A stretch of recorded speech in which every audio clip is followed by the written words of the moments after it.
नियम बता दिए हैं पत्रकारों को। हमारे पास 45 मिनट हैं राहुल जी को, और बहुत से कार्यक्रम हैं, और मैं प्राथमिकता राजस्थान के मीडिया को दूंगा, और अंत में 4-5 सवाल जो दिल्ली से आए हुए हैं उनसे मैं करवाऊंगा। पहले तो आज जैसा कि आप जानते हैं, भारत जोड़ो यात्रा ने आज 100 दिन पूरे किए हैं, और आज 8वां प्रेस कॉन्फ्रेंस है राहुल जी का पिछले 100 दिनों में। पहले दैनिक भास्कर से सौरभ भट्ट। मैं दो शब्द बोल दूं? हाँ, I can start. Okay. पहले राहुल जी कुछ बताइए।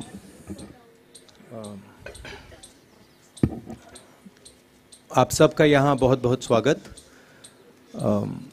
अब भारत जोड़ो यात्रा के 100 दिन हो गए हैं। कन्याकुमारी से अब हम राजस्थान से निकल रहे हैं। बहुत अच्छा एक्सपीरियंस रहा है। जब शुरू किया तो प्रेस के हमारे मित्रों ने कहा था कि देखो ये साउथ में सक्सेस रहेगी, मगर जब साउथ से निकलेंगे तो सक्सेस नहीं होगी। फिर महाराष्ट्र में कहा कि हाँ, महाराष्ट्र में सक्सेस हो गई, मगर हिंदी बेल्ट में सक्सेस नहीं होगी। और फिर हिंदी बेल्ट में जब हम आए, कहा अच्छा मध्य प्रदेश में सक्सेस हो गई, बट अब राजस्थान में फैक्शनलिज्म है, वहाँ पे सक्सेस नहीं होगी। और आपने बहुत क्लियरली देखा कि राजस्थान में बहुत लोग आए, लाखों लोग आए। हमारे संगठन ने बहुत अच्छा इफेक्टिव काम किया, और शायद सबसे अच्छा रिसेप्शन इस यात्रा का राजस्थान में हुआ। यात्रा के लक्ष्य 3 हैं। सबसे ज़रूरी कि हम हिंदुस्तान को जोड़ना चाहते हैं। जो नफरत, हिंसा और डर की राजनीति बीजेपी कर रही है, आरएसएस कर रहे हैं, उसके खिलाफ हम खड़ा होना चाहते हैं। और ये मैसेज बहुत अच्छी तरह देश में गया है। बहुत अच्छा रिसेप्शन हुआ है इस मैसेज का। ये लोग सुनना चाहते हैं। ये राजनीति करने का एक दूसरा तरीका है, कांग्रेस का तरीका है, गांधी जी का तरीका है। दूसरे 2 मैसेजेस हैं। एक, जो बेरोजगारी बढ़ती जा रही है उसके खिलाफ, और दूसरा जो महंगाई और जो इनकम इनक्वालिटी हो रही है, जो चुने हुए लोगों को बहुत सारा फायदा मिल रहा है, और हमारे जो किसान हैं, मजदूर हैं, छोटे दुकानदार हैं, युवा हैं, उनका नुकसान हो रहा है। तो ये हमारे 3 मुद्दे थे। अगर आप चाहते हैं मैं अंग्रेजी में बोल लेता हूँ या हिंदी में, ठीक है? अब आपके जो सवाल होंगे आप पूछ सकते हैं। दैनिक भास्कर के सौरभ भट्ट, माइक दीजिएगा जल्दी जल्दी, संक्षिप्त में प्लीज। नमस्कार सर। नमस्कार। सर, भारत जोड़ो यात्रा राजस्थान में जब से आई है, कांग्रेस सड़कों पर एकजुट दिख रही है। कोई बयानबाजी भी नहीं हो रही, कोई विवाद भी सामने नहीं आ रहा। लेकिन जब आप राजस्थान यहाँ से छोड़कर जाएंगे तो क्या स्थितियाँ यही रहेगी? इसके लिए कोई मैकेनिज्म दे के जाएंगे, या फिर कांग्रेस ऑल इज वेल के बयान से ही काम चलाएगी? मेरी राय है कि जो मैंने देखा है, और ये सिर्फ राजस्थान की बात नहीं है, ये बाकी स्टेट्स की भी बात है, कि मेन इशू कांग्रेस पार्टी की कि हमारा जो आम कार्यकर्ता है, जो सड़क पे लड़ता है, जो लोअर लेवल का नेता है, उसको हमें पार्टिसिपेट करवाना है, उसको हमें जगह देनी है, और उसकी बात हमें सुननी है। ये मेन इशू है। जो ये बयानबाजी की बात होती है, ये तो आप जानते हो, प्रेस वाले, आप थोड़ा मज़ा मतलब अपने अखबारों में लिखना चाहते हो तो आप करते रहते हो। ये आपकी आदत है, अच्छी आदत है, इससे आपके अखबार बिकते हैं। मगर हमारा जो स्ट्रक्चर है उसमें बड़ी क्लैरिटी है, उसमें कोई कंफ्यूजन नहीं है। राजस्थान पत्रिका से शादाब अहमद। और दूसरी बात देखिए, हमारी पार्टी डिक्टेटरशिप की पार्टी नहीं है, जो फैशिस्ट पार्टी नहीं है। हमारी पार्टी में थोड़ी सी डिस्कशन हमें ठीक लगती है, कोई प्रॉब्लम नहीं है हमारे लिए। अगर अलग अलग विचार हैं तो कोई प्रॉब्लम नहीं है। और ये सिर्फ राजस्थान की बात नहीं है, हमारे हर स्टेट में ऐसा है, सेंटर में भी हमारा ऐसा ही चलता है। तो हम इस चीज़ को टॉलरेट करते हैं। ज़्यादा नुकसान नहीं होना चाहिए, तो अगर ज़्यादा नुकसान होता है तो हम एक्शन भी लेते हैं, मगर जनरली ये कांग्रेस पार्टी की विचारधारा है कि लोग, हमारे पार्टी के लोग अगर कुछ बोलना चाहें, हम उनको डरा कर चुप नहीं करते हैं। और प्रेस वाले बोलना चाहे तो हम बिल्कुल नहीं डराते हैं, वो तो आप जानते हो। शादाब अहमद। राहुल जी, सबसे पहले तो 100 दिन पूरे करने पर आपको बधाई। और मेरा सवाल इसी से जुड़ा हुआ है, आप कन्याकुमारी से चले और राजस्थान तक आए, इसमें 6 स्टेट ऐसे हैं जिसमें कांग्रेस अपोजिशन में है, और राजस्थान ऐसा अकेला स्टेट है जहाँ पर कांग्रेस रूलिंग स्टेट है। तो इसमें आपको क्या अंतर देखने को मिला? आप लोगों से मिले हैं, वहाँ पर भी खूब लोगों से बातचीत हुई है, यहाँ पर भी आपके लोगों से बातचीत हुई है, जो स्कीम्स हैं उसको लेकर, और जो वहाँ पर जो अपोजिशन में जो भी चीज़ें थी उसमें क्या फ़र्क आपको महसूस हुआ है? सबसे पहले मुझे जमीन से एक बात समझ आई, और ये तमिलनाडु से लेकर राजस्थान तक, कि कांग्रेस पार्टी का जो कार्यकर्ता है, कांग्रेस पार्टी का जो सपोर्टर है, उसके कोई कमी नहीं है। लाखों करोड़ों लोग हैं, और सिर्फ हमारी पार्टी के लोग नहीं, मतलब आम नागरिक भी बहुत, मतलब कांग्रेस पार्टी से बहुत प्यार करते हैं। तो ये तो देखने को मिला हर स्टेट में। जो आपने कहा, जब हमने यात्रा शुरू की, मैंने भी सोचा था कि एक्चुअली जो केरला में हमारा संगठन है वो शायद बहुत मजबूत है, मगर उसके बाद मैंने सोचा कि केरला बेस्ट होगा, केरला के बाद कर्नाटका उससे बेहतर चला गया, और इंप्रूव करता गया। मतलब मध्य प्रदेश में जो हमें रिस्पांस मिला, महाराष्ट्र में जो रिस्पांस मिला, आप लोग दिखा नहीं रहे हो, वो तो आपके मतलब आपको करना पड़ रहा है, नहीं दिखा पा रहे हो, वो अलग बात है, बट भयंकर रिस्पांस है, इमोशनल रिस्पांस है, प्यार भरा रिस्पांस है सब जगह। यहां पे 2-3 योजनाओं के बारे में लोग मुझे कहते हैं, और आम नागरिक कह रहे हैं। एक ये जो चिरंजीवी योजना है, इसके बारे में काफ़ी लोग कह रहे हैं कि ये बहुत अच्छी योजना है। दूसरा जो यहाँ पे शहरी मनरेगा शुरू किया है, शहरी रोजगार गारंटी स्कीम, उसके बारे में भी लोग काफ़ी कह रहे हैं। छोटी छोटी प्रॉब्लम्स हैं, तो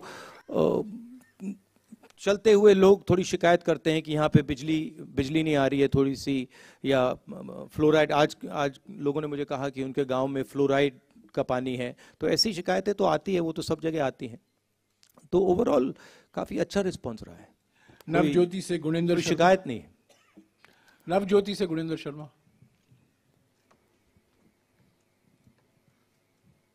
हेलो राहुल जी, ये आपके क्या है कि 4 साल सरकार के पूरे हो रहे हैं और सभी मंत्री सरकार रिपीट होने का दावा कर रहे हैं। अभी जो हाल में घटनाक्रम हुआ, उसके बाद आपको क्या लगता है कि अब अगले 1 साल में सरकार रिपीट के लिए क्या किया जाएगा? और इसी में एक सवाल है, जयराम रमेश जी ने कल कहा, एक सवाल प्लीज, एक सवाल। बिना चेहरे के चुनाव लड़ेगी कांग्रेस। आपने सवाल कर दिया, सवाल का जवाब देंगे। आपने सवाल कर दिया, एक सवाल। तो देखिए, चुनाव का प्रेडिक्शन आप लोग करते हो, आप लोग जानते हो, मगर मैं आपसे ये कह सकता हूं कि यहाँ पे ओवरवेलमिंग रिस्पांस रहा है, और हमारे जो कार्यकर्ता हैं उनकी मतलब अनबिलीवेबल स्ट्रेंथ है। जो मैंने पहले कहा, अगर हमने, जो हमारे कार्यकर्ता हैं, जो हमारे लोअर लेवल के लीडर्स हैं, उनका अच्छी तरह प्रयोग किया, तो हम चुनाव बहुत आसानी से जीत जाएंगे। जो लोग हमारे लिए काम करते हैं, जो लोग हमारे लिए लड़ते हैं, अगर उनको हमने सही जगह दे दी, तो यहाँ पे भयंकर जीत होगी, स्वीप होगा। तो वही मेन इशू है। राष्ट्रदूत से योगेश शर्मा। राहुल जी, आप कह रहे हैं रेस्पॉन्स अच्छा मिल रहा है, निश्चित तौर पर सड़क पर बहुत सारे लोग आपको देखने सुनने आ रहे हैं, लेकिन पार्टी के अंदर बहुत सारी अनिर्णय की स्थिति होती है। 80 दिन पहले आला कमान के निर्णय के खिलाफ जाकर समानांतर विधायक दल की बैठक होती है, उसमें प्रभारी के खिलाफ बयान दिए जाते हैं। आप 3 नेताओं को नोटिस देते हैं, 80 दिन बाद उस पर निर्णय नहीं होता। उसी दिन विधायक इस्तीफा देने गए थे, उन इस्तीफों पर कोई निर्णय नहीं होता। और सवाल कीजिए प्लीज, सवाल कीजिए। ये अनिर्णय की स्थिति कब तक रहेगी? कोई निर्णय की स्थिति नहीं है, बड़ा क्लियर है ये आपको। मतलब ये थोड़ा थोड़ा होता रहता है पार्टी में, हमारी पार्टी में होता है, कोई बड़ी प्रॉब्लम नहीं है, कोई कंफ्यूजन नहीं है। दैनिक भास्कर डिजिटल से गोवर्धन। अगर आप कंट्रोवर्सी चाहते हैं मुझसे पूछिए, मैं कंट्रोवर्सी करा सकता हूं आपके लिए, थोड़े आपके बिकेंगे अखबार, नो प्रॉब्लम। गोवर्धन जी, राजस्थान में इसी से एडजॉइनिंग सवाल है, राजस्थान में अगला चुनाव किसकी लीडरशिप में करेंगे या बिना चेहरे के जाएंगे, ये क्लियर कर दीजिए, क्योंकि बहुत सारे लोग। भैया मैं कांग्रेस पार्टी का प्रेसिडेंट नहीं हूं, कांग्रेस पार्टी के प्रेसिडेंट खारगे जी हैं, आप ये सवाल उनसे पूछिए। आपने सवाल पूछा, मैंने सवाल का जवाब मिल गया। फिर से दोहरा देता हूं, खारगे जी से पूछिए। टाइम्स ऑफ इंडिया जयपुर से जॉय चंद। सर मेरा क्वेश्चन है, ये कांग्रेस में क्या है, कुछ नेता लोग बोलता है ये कोई नेता चला गया तो कोई फर्क नहीं पड़ता, the lot of attrition in the Congress, so what you are planning to stem this tide of people leaving Congress and joining other parties and BJP poaching them? Where is the tide? Last I heard, Congress won the election in Himachal Pradesh. You're not congratulating us for that. No, we are. How come you haven't said congratulations, Congress Party winning Himachal Pradesh? That you're not saying. That is only a drop in the ocean, actually. No? No, it's not. See, please don't underestimate what the Congress Party is. See what has happened. And with all due respect, you have been responsible for it. Is there Hindi mein? Hindi? English or Hindi? You asked the question, what do you prefer? English. So, there has been a systematic defamation campaign, okay, run against myself for sure, and run against the Congress Party. And the press has participated willfully in this campaign. I don't blame you, but the idea that Congress Party is withering away, Congress Party is ineffective, Congress Party, this is all been preached by the BJP opposition and by the BJP, and you have played a part in putting this across. Let me be very clear. The Congress Party is an ideological party. It is the party that is ideologically opposed to the BJP. It is the party that is fighting the BJP on the ground. It does not compromise with the BJP. It has its principles. And of course, if certain people want to leave the Congress Party, they don't have the courage to face the BJP. They have been corrupt, and the BJP can apply pressure on them. They are welcome to leave. We don't want them. The more the merrier, right? What we need is people who are fighting the BJP, who believe in the Congress ideology, and who are standing firm against the fascism that is taking place in this country. That's what we need. So this idea that Congress Party is dying, this Congress Party, is finished. I mean, a lot of people have this fantasy, right? It's not true. It won't come true. Mark my words. The BJP is going to be taken down by the Congress Party. Okay? Thank you. जी राजस्थान से शशि मोहन। हिंदी में बोल दो। जी राजस्थान से शशि मोहन बोल दे। देखिए ये जो अभी जो बोला, देखिए बीजेपी आरएसएस, ये इनका काम डिफेमेशन है। यही इनकी सबसे बड़ी स्ट्रेटजी है, यही इनकी सबसे बड़ी स्किल है। मुझे डिफेम किया और हर रोज ये कांग्रेस पार्टी को डिफेम करते हैं। और मैं आपको सच बताऊं तो इसमें प्रेस का भी रोल है, और मैं आपको गलती नहीं देता हूं। आपके मालिक हैं, आप पर दबाव डालते हैं, वो ठीक है, मगर ये कहना कि कांग्रेस पार्टी बिखर गई, कांग्रेस पार्टी खत्म हो गई, ये बिल्कुल गलत है। कांग्रेस पार्टी एक विचारधारा है, देश में बहुत जीवित है, लाखों करोड़ों लोगों के दिल के अंदर है, और यही पार्टी है जो बीजेपी के खिलाफ लड़ रही है, जो पीछे नहीं हटती है, आइडियोलॉजिकली लड़ रही है, और यही पार्टी बीजेपी को आने वाले समय में हरा के दिखाएगी। जी राजस्थान से शशि मोहन।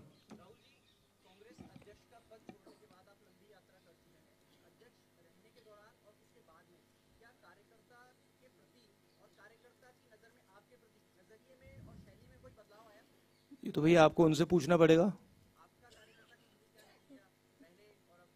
वो बताएंगे, मैं कैसे बताऊं? मेरा पर्सनल नजरिया नहीं, लाइफ का एक्सपीरियंस होता है, वो भी एक्सपीरियंस था, ये भी एक्सपीरियंस है, तो एक सफर है, उससे भी सीखने को मिला, इससे भी सीखने को मिला। मगर यात्रा से मुझे पर्सनली तो काफी फायदा हुआ है। यात्रा भी खत्म नहीं हुई है, मगर बहुत सीखने को मिला है। जो सड़क पे दिखता है और चलने से जो दिखता है वो बिल्कुल अलग होता है। मतलब थोड़ी थकान होती है, थोड़ा दर्द होता है, तो तब सुनने में सच्चाई अच्छी सुनाई देती है। फर्स्ट इंडिया से योगेश शर्मा। क्योंकि जब सड़क पे चला जाता है तो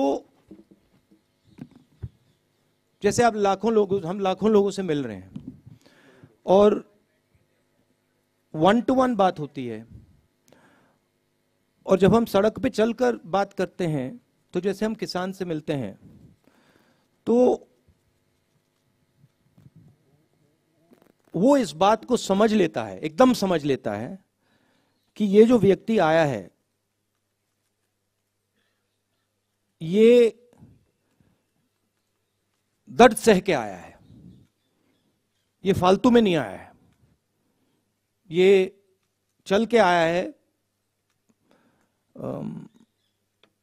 एक प्रकार से बोझ उठा के आया है। तो वो दूसरे तरीके से बोलता है और वो दिल से बोलता है, वो दिमाग से नहीं बोलता है।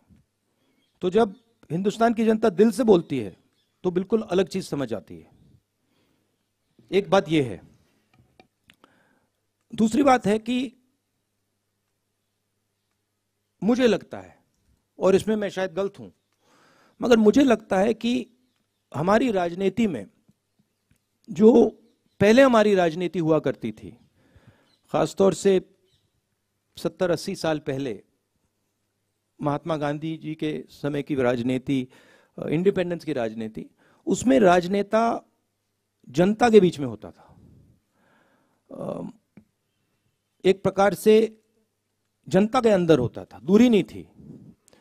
और आज राजनेताओं के बीच में, और मैं सिर्फ सीनियर लेवल राजनेताओं की बात नहीं कर रहा हूं, जूनियर लेवल राजनेताओं के बीच में और जनता के बीच में एक दूरी सी पैदा हो गई है। थोड़ा सा उसको अहंकार कह सकते हैं, अहंकार पैदा हो गया है। शायद उस टाइम देश गरीब था, आज़ादी मिली थी, तो नेताओं की अप्रोच थोड़ी अलग थी। आजकल मुझे लगता है कि दूरी बन गई है, और मैंने सोचा कि ये जो दूरी है, और शायद मुझ में भी थी थोड़ी सी दूरी, मैंने सोचा इस दूरी को खत्म करना है। ये दूरी फिजिकल दूरी नहीं है, ये दर्द की दूरी है। तो अगर हम दर्द नहीं सहेंगे, हम पास नहीं जा सकते, समझ नहीं सकते। तो यात्रा का यह भी लक्ष्य था, सिर्फ मैं नहीं, अब कांग्रेस पार्टी के बहुत लोग चले हैं, जनता के बीच गए हैं, और जनता का बहुत प्यार मिला है। आपको मैं समझा नहीं सकता क्या इसका मतलब है, ऐसे बोलने में बात नहीं समझ आती। और जो हिंदुस्तान का जो ज्ञान है, जो आम नागरिक में है, जिसके बारे में आप लोग लिखते नहीं हो, मीडिया में दिखाई नहीं देता। आप लोग ऐश्वर्या राय जी, विराट कोहली जी, अमिताभ बच्चन जी के बारे में लिखते हो, मगर जो आम नागरिक है, जो अपना खून पसीना दे रहा है, उसका जो ज्ञान है, उसका कोई मुकाबला ही नहीं। उसका जो प्यार है, उसका कोई मुकाबला नहीं। तो ये सीखने को मिला है। न्यूज़ 18 राजस्थान से सचिन शर्मा। मेरा रह गया था सवाल। हाँ, अच्छा, सॉरी। राहुल जी, कई रंग आपने देखे कन्याकुमारी से लेकर राजस्थान तक, और राजस्थान में गहलोत सरकार है या कांग्रेस सरकार है, लेकिन बाकी जगहों पर कांग्रेस का राज नहीं है, लेकिन कांग्रेस की कोख से जन्मे कई दल वहां पर क्षेत्रीय दलों के रूप में खड़े हो गए, जिन्होंने कांग्रेस को लगातार नुकसान पहुंचाने का काम किया। चाहे हम जगन रेड्डी की पार्टी देख लें या और दूसरे पश्चिम बंगाल में ममता बनर्जी की पार्टी देख लें, और जयराम रमेश जी ने कहा भी था एक दिन कि सवाल कीजिएगा, सीधा सवाल। तो क्या कांग्रेस अब इन सब पार्टियों की अगुवा बनेगी, और जो कांग्रेस विचारधारा से निकले हैं क्या उनको समाहित करने का काम हर पार्टी का एवोल्यूशन होता है, ट्रांजिशन होता है। जो कांग्रेस पार्टी 10 साल पहले थी, जो हिंदुस्तान के हालात 10 साल पहले थे, 20 साल पहले थे, 30 साल पहले थे, 40 साल पहले थे, वो बदलते जाते हैं। पार्टी को अडेप्ट करना पड़ता है। अभी आप कांग्रेस पार्टी को अडेप्ट करते हुए देख रहे हो। कमियां रही हैं, मैं ये नहीं कह रहा हूं कि कांग्रेस पार्टी ने कभी गलती नहीं की, गलती की है, बहुत गलतियां की हैं, मगर देश के जो हालात हैं उसके लिए अब कांग्रेस पार्टी अडेप्ट कर रही है, और जो कांग्रेस पार्टी की जड़ है, जो उसका डीएनए है, अब कांग्रेस पार्टी उसके ओर जा रही है। और मैं आपको एक बात कह सकता हूं, जिस दिन कांग्रेस पार्टी ने अपनी जड़ पकड़ ली, जिस दिन जो कांग्रेस है वो कांग्रेस संगठन बन गया, उस दिन यहां पे कोई नहीं हरा सकता कांग्रेस को। तो ये कम्युनिकेशन है, जनता के साथ एक कम्युनिकेशन है, जनता को समझने का प्रयास है, और अपने आप को बदलने का प्रयास है। ठीक है, तो ये आप ट्रांजिशन देख रहे हैं, इसमें थोड़ा टाइम लगेगा, मगर ये विचारधारा जो है कांग्रेस पार्टी की, ये 10-15 साल पुरानी नहीं है, ये 100 साल पुरानी भी नहीं है। ये जो लड़ाई चल रही है ये हजारों साल पुरानी लड़ाई है, हजारों साल पुरानी। तो ये विचारधारा की लड़ाई पहले थी, आज है, कल भी रहेगी। कांग्रेस पार्टी को प्रिसाइसली ये समझना है कि कांग्रेस पार्टी है क्या, और वो एक सफर है। और हमारे लिए जो हो रहा है, मैं आपको बताऊं, ये जो बीजेपी आई है, जो आरएसएस आई है, सारे इंस्टीट्यूशंस को कैप्चर कर लिया है इन्होंने।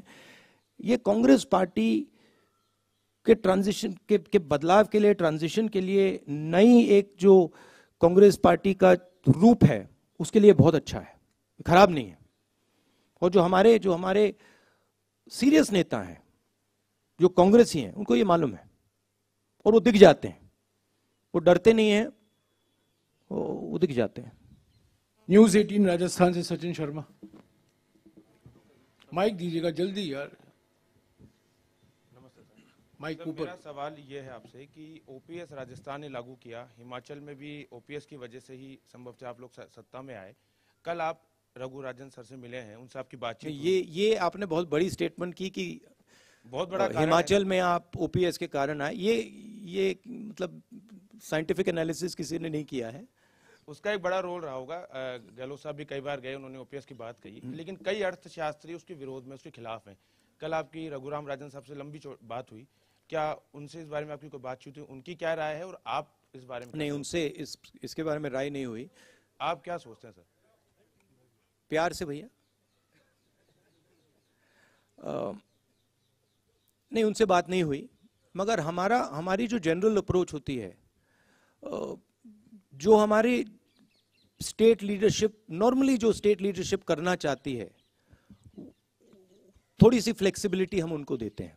तो हम ये नहीं कहते हैं कि हर स्टेट को ये करना है, हम सेंटर से एडवाइस दे सकते हैं, एडवाइस देते हैं कि हमें लगता है कि ये ठीक है या ये ठीक नहीं है, बट जनरली हम स्टेट्स पे छोड़ देते हैं, क्योंकि अलग अलग स्टेट्स को अलग अलग तरीके से अपनी सरकार चलानी पड़ती है।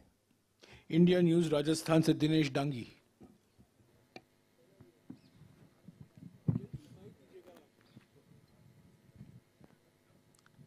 राहुल जी नमस्ते। राहुल जी, आप लगातार कह रहे हैं कि ये मेरी यात्रा सियासी नहीं है, नया आप वोट मांग रहे हैं। सॉरी, क्या? आपकी यात्रा सियासी नहीं है, मकसद 3 आपने बता रखे हैं। नहीं, ये मेरी यात्रा नहीं है भैया, कांग्रेस की। हाँ। जन जन की हो जाएगी जो भी, मगर मेरी नहीं है। Best of luck. लेकिन आप दिल से बोलते हैं, दिल का ही सवाल करते हैं, तो पब्लिक पूछ रही है ये आदमी क्यों घूम रहा है, इसको वोट नहीं चाहिए, राजनीति ये नहीं कर रहा, क्या फायदा मिलेगा? अल्टीमेटम जो मुद्दे आप उठा रहे हैं 8 साल से, 2014 से, न मीडिया न मोदी सरकार सीरियस ले रही है, पब्लिक रिजल्ट दे चुकी है लोकसभा राज्यसभा में, तो वो कह रही है क्यों घूम रहा है? ये व्यक्ति इसलिए घूम रहा है क्योंकि इस देश में बीजेपी ने डर और नफरत फैला दिया है, और ये व्यक्ति इसलिए घूम रहा है क्योंकि वो डर और नफरत को मिटाना चाहता है। और ये व्यक्ति, ये पहला व्यक्ति नहीं है जो ऐसे घूम रहा है, ऐसे बहुत सारे व्यक्ति घूमे हैं, और ये हिंदुस्तान का इतिहास है। ये जो नफरत और डर से लड़ने का ये हिस्ट्री है हमारी, ये इतिहास है, और मैं पहला नहीं हूँ और अंतिम नहीं होऊंगा। और ये मेरी यात्रा नहीं है, ये हिंदुस्तान के लोगों की यात्रा है, ये कांग्रेस पार्टी की विचारधारा की यात्रा है, और ये हिंदुस्तान को जोड़ने की यात्रा है। राजस्थान मीडिया से आखिरी सवाल है, पत्रिका टीवी से राहुल सिंह।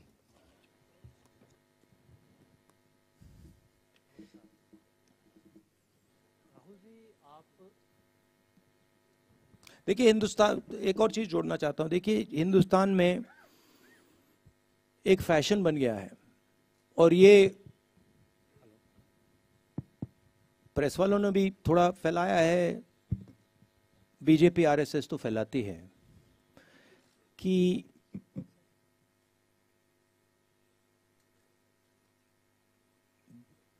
देश के लोग एक दूसरे से नफरत करते हैं। मगर जो मुझे दिखा, और मैं अब तकरीबन 2500, कितने चले हैं जयराम जी? 2800 किलोमीटर चला हूं, तो थोड़ा तो मैंने देखा होगा। मुझे दिखा है कि इस देश में करोड़ों लोगों के दिल में एक दूसरे के लिए प्यार है, मोहब्बत करते हैं एक दूसरे से, भाईचारा है, और एक दूसरे के लिए लड़ जाएंगे, मर जाएंगे। और मुझे बहुत खुशी हुई, क्योंकि मैंने भी सोचा था कि भाई देश को खो क्या गया है, ऐसे देश में इतनी नफरत कैसे हो सकती है। और सच बताऊं तो मुझे बहुत अच्छी चीज देखने को मिली कि नफरत ऊपर से फैलाई जा रही है, उसमें आप लोग भी काम कर रहे हो, करना पड़ रहा है, मगर नीचे से आप देखें, प्यार है, भाईचारा है, इज्जत है, रिस्पेक्ट है। और यही इस देश की संस्कृति है, यही इस देश की हिस्ट्री है, इसको बदला नहीं जा सकता है। राहुल जी, आपने 2500 किलोमीटर की यात्रा की और लगातार चल रहे हैं।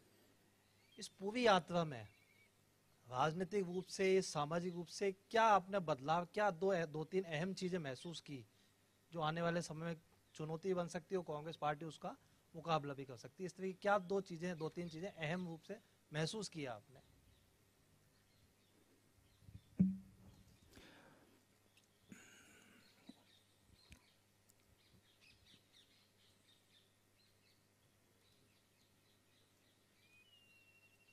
इस देश में आर्थिक अन्याय हो रहा है,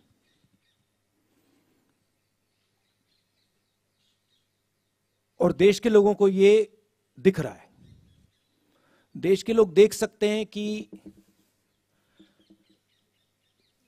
चुने हुए लोगों के पास सब कुछ है,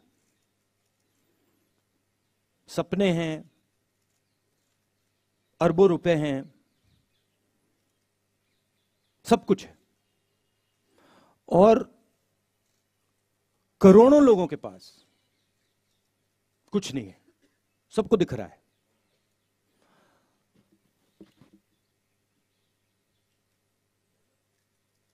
करोड़ों लोग हर रोज उठते हैं, कोई ना कोई सपना देखते हैं, और फिर उनका सपना टूट जाता है।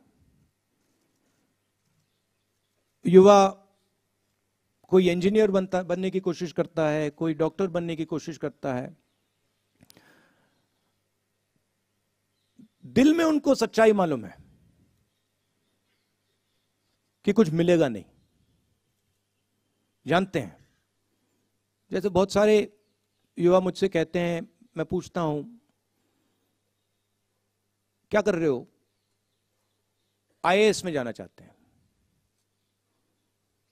फिर मैं सवाल पूछता हूं, बेटा हिंदुस्तान में कितने लोग हैं? 140 करोड़। बेटा हिंदुस्तान में साल में आईएएस कितने लोगों को मिलती है? 150। क्या तुम्हें सचमुच में लगता है कि तुम आईएएस में जा सकते हो? चुप हो जाते हैं। तो इस देश में जो अन्याय हो रहा है, जिसकी ये रक्षा आप भी कर रहे हो, जिसको आप भी छुपा रहे हो,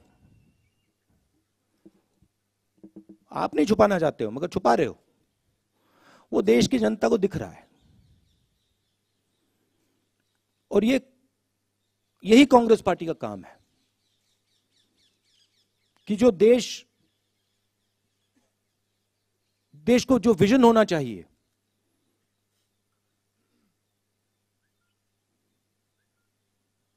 आगे का पीछे का नहीं।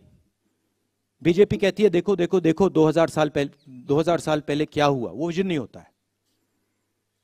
जैसे मैंने किसी से कहा, गाड़ी को आप रियर व्यू मिरर में देख के नहीं चला सकते, एक्सीडेंट होगा।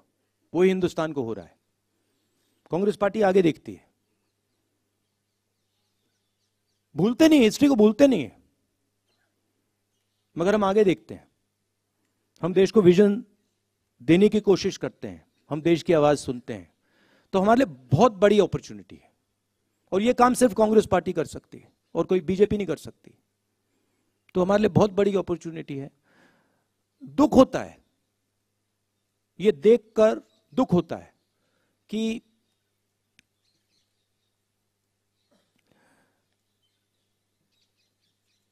सौ लोगों के पास इतना धन है जितना 50 करोड़ हिंदुस्तानियों के पास है। एक तरफ 100 लोग, दूसरी तरफ हिंदुस्तान की आधी आबादी। उतना ही धन इनके पास, उतना ही धन इनके पास। पूरा हिंदुस्तान जानता है क्या हो रहा है। मैं हैरान हो जाता हूं कि लोग चुप रहते हैं।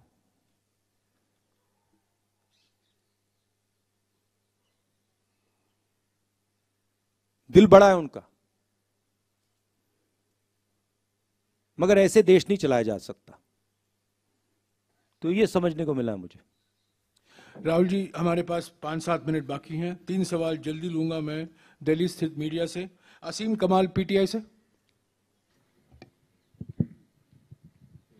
Sir, 2024 is not very far. There are a lot of regional parties that have been talking about bringing the opposition together. When will the Congress take the lead in bringing the opposition together? And in that context, how will you reconcile your differences with parties like TMC and AAP? Brother, you have to ask this to the Congress president. I have a view that the Congress party must work with all the opposition parties. There's a lot of space to do that. But the exact strategy, how it's going to be done, that you have to ask the new Congress president. I'm actually not involved in that right now. Niyamika Singh, Times Now. Is she here? Yeah, Niyamika. Please take the mic and ask the question. Take the mic and ask the question.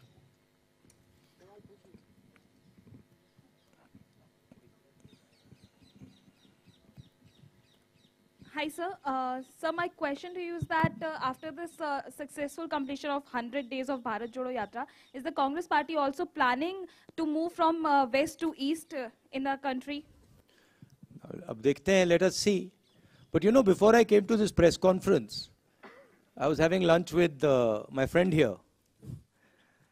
And I said to him that I bet you that the press will not ask me a question on China. I said, मैं आपसे शर्त लगा लेता हूं कि press वाले आज सब सवाल पूछेंगे, आगे पीछे दाएं बाएं, यात्रा, सचिन पायलट, अशोक गहलोत, सब पूछेंगे, मगर चाइना के बारे में एक सवाल नहीं पूछा जाएगा। जिन्होंने 2000 स्क्वायर किलोमीटर हिंदुस्तान का उठा लिया, जिन्होंने हिंदुस्तान के 20 जवानों को शहीद किया, जो हमारे जवानों को अरुणाचल प्रदेश में पीट रहे हैं, मैंने कहा हिंदुस्तान की प्रेस मुझसे इनके बारे में एक सवाल नहीं पूछेगी। सच था, सच था। Vijay Lakshmi from India News. Vijay Lakshmi, mic दीजिएगा विजय लक्ष्मी जी को। ब्रदर, देश देख रहा है, ये मत सोचिए कि नहीं देख रहा है। राहुल जी, विजय लक्ष्मी इधर। राहुल जी, मैं चाइना पर ही पूछना चाह रही थी। अब आप पूछ रहे हैं चाइना पर? नहीं राहुल जी, अब पूछ रही है। नहीं, मैं चाइना पर ही पूछना अब याद आया चाइना। अपनी बारी का इंतजार करी थी मैं, क्योंकि एक ऑर्डर है प्रेस कॉन्फ्रेंस का। क्योंकि पार्लियामेंट में आप से मुलाकात नहीं हो पाती है, भारत जोड़ो यात्रा में आप हैं, आपकी पार्टी उठा रही है ये मसला हाउस में, लेकिन सरकार की तरफ से कहा जाता है 1 इंच भी कोई हमारी जमीन का नहीं ले सकता है। लेकिन उसके बावजूद इस तरह की घटनाएं हो रही हैं। आपको लगता है अप्रोच में कुछ चेंज करने की जरूरत है? मुझे जो दिख रहा है,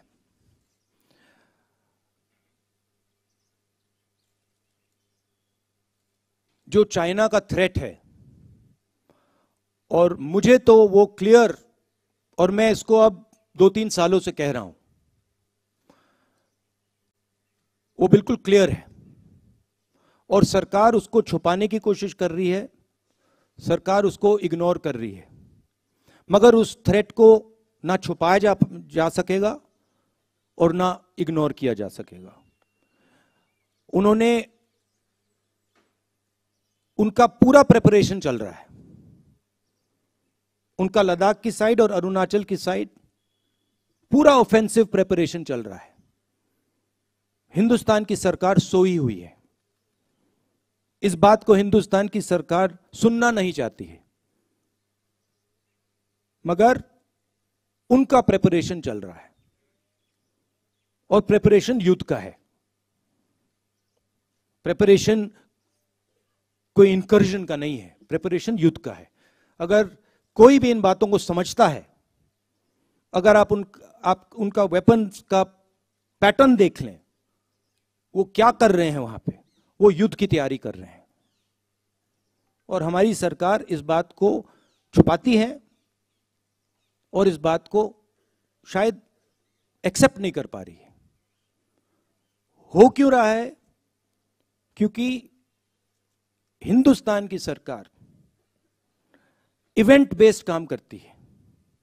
हिंदुस्तान की सरकार स्ट्रेटेजिकली काम नहीं करती है, इवेंट बेस्ड काम करती है। वो सोचते हैं कि भैया यहां पे एक इवेंट करो, यहां पे एक और इवेंट करो। मगर जब आप इंटरनेशनल रिलेशंस की बात होती है, जियो स्ट्रेटेजी की बात होती है, वहां पे इवेंट काम नहीं करता है, वहां पे शक्ति काम करती है। तो मैंने 3-4 बार बोला है कि सावधान रहना चाहिए, जो हो रहा है उसको समझना चाहिए। उनकी बयानबाजी आती रहती है, मैं देखता हूं एक्सटर्नल अफेयर्स मिनिस्टर बोलते रहते हैं, कहना नहीं चाहिए, मगर शायद उनको थोड़ी अपनी समझ गहरी करनी चाहिए। आखिरी सवाल राजदीप सरदेसाई, इंडिया टुडे से। Mr. Gandhi, thank you very much for addressing the press conference. It's good to have leaders who take questions from the press.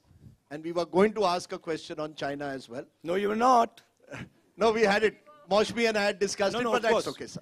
No. Of course. That's okay, after I said it, of course, now suddenly the questions will come. No. Anyway, we don't need to get into it. Sir, you started your press conference by saying that you believe the yatra has been a success as it's gone from Kanyakumari into North India. Can you define for us what Rahul Gandhi believes is the success of a yatra? Because only last week, you lost an election in Gujarat badly, you won an election in Himachal. Is electoral success one of the criteria for you when you say success of the yatra? And what next for you after this yatra, Rahul Gandhi ji? Are you building towards 2024? Is that also part of this yatra's journey, sir? Look, there is a particular vision of this country that the RSS and the BJP propose. There's a particular path that they believe this country should take. It's a violent path. It's a hate-filled path. It's a path that is designed to create two Indias. One is an India where there are 5 or 6, 10 billionaires, and the other India where everybody else will live in poverty, in desperation. That's their vision. It's also a hate-filled vision. It's an angry vision of India.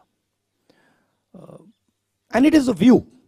It is a view held by quite a few people that this is what India should look like.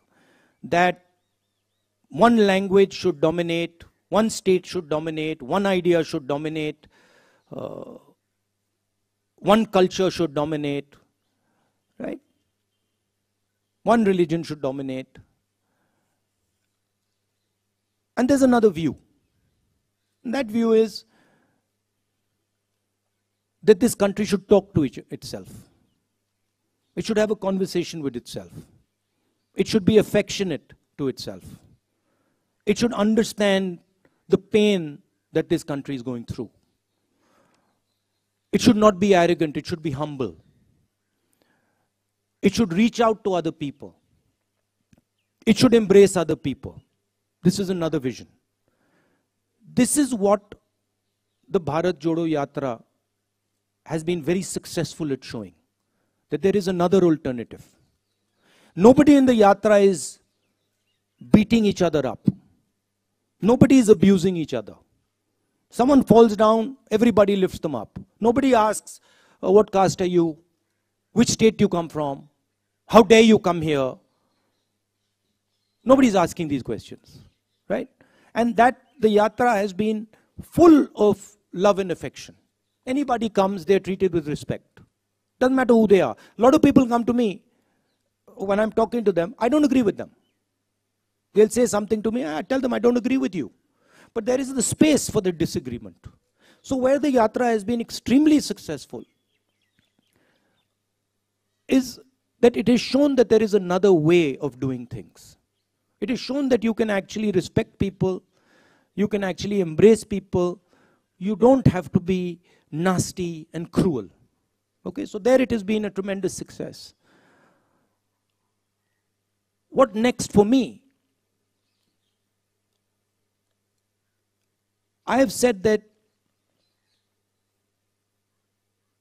the Yatra ends in Srinagar.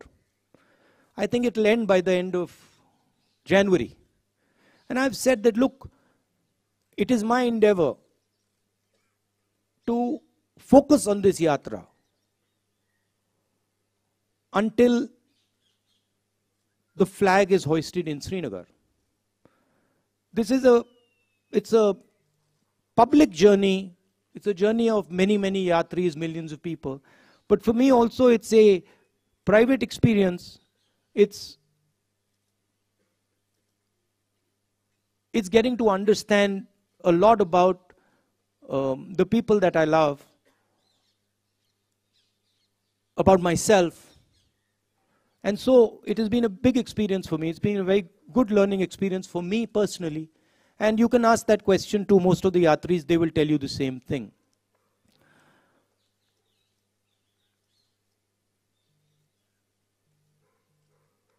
One of the reasons the BJP wins elections, I mean, there are multiple reasons, right? There is that they have huge amounts of money. They use the institutions of the country. They pressurize and threaten people. Those things, those tools are not available to us. We don't want to use them. We will never take over the institutions of this country because we're the ones who built them and we know that they belong to the people of this country. We'll never touch them. So we can't do that.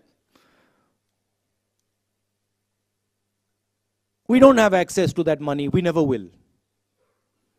Right? Because we don't offer the conveniences that the BJP offers. We say inconvenient things about farmers and laborers and small businesses and youngsters, and we do all that. So we'll never get that money. But one of the other reasons that BJP wins elections is because they're very clear on who they are. They're hateful, I don't agree with them. They divide India, I don't agree with them. But they have complete clarity on who they are. It's easy to have clarity on who they are, because for them it's just, do you hate so and so? Yes, you do. Okay, that's who you are. For us, it's much more complicated. But the day the Congress party understands in depth who it is and what it stands for, it will win every election that it faces. Okay? There is also the matter of fighting elections operationally, which we are getting better at. Himachal Pradesh election, we faced the full money of the BJP, the full organizational capability of the BJP, we beat them. And frankly, if in Gujarat the AAP hadn't been put up as a proxy and hadn't been used to target the Congress party, we would probably beaten the BJP there as well. So we are learning, but we are different than the large number of opposition parties. We work with them, we appreciate them, we believe they're important, but we're different. And the way we're different is we represent a national ideology. We represent a vision for the country. None of the regional parties can represent a vision for the country. They can represent a vision for a community or a vision for a state, but they cannot represent a vision for the country, right? And what we are competing with is a vision that the BJP is proposing for the country. So the space of the Congress party will always be there. The people who believe in the Congress party will always be there. Let me finish. The people who believe in the Congress party will always be there. It's a question of getting them excited, getting them motivated, and getting them to believe in what they stand for, which the Yatra has been very, very good at doing. No, Rajdeep, no supplementary, please. So no supplementary. Rajdeep, no supplementary, please. Okay, you're not thinking of 2024. Shukriya, Rahul ji. Shukriya, Rahul ji. Rahul ji, shukriya. Okay. आपके आने के So you're not thinking of 2024 or no supplementary, please. Okay. Please respect the rules that have been set. No, let me. I have informed you the rules. Jairam, one sec. See, the point is, see, I understand. Look, no supplementary. आप बार-बार पूछते हैं. I'll just answer that. आप बार-बार पूछते हैं. आप चुप रहिए. I'll answer the. चुप रहिए आप. आपको पहले मिला था तेलंगाना में, आप हरियाणा में आइए. आप हरियाणा में आइए. अगले प्रेस कॉन्फ्रेंस में आपको हरियाणा में आइए. नहीं, मैं आपको करवा दूंगा. पहला आपको देंगे. अरे आप बार-बार पूछते हैं राहुल जी. यार धमकी देते रहते हैं आप. Okay. Friends, everybody friends. Okay, one second. Now I just want to say one thing to Rajdeep. Okay. See, the point is that these questions are meant to distract. Right? They're meant to take the press conference to a different place. I've got enough experience now.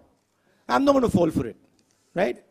And I'm not going to actually indulge in helping you take the press conference to a place where I don't want it to go. Thank you. Thank you. Rahul ji, आप यहाँ photo लीजिएगा इनके साथ बैठ.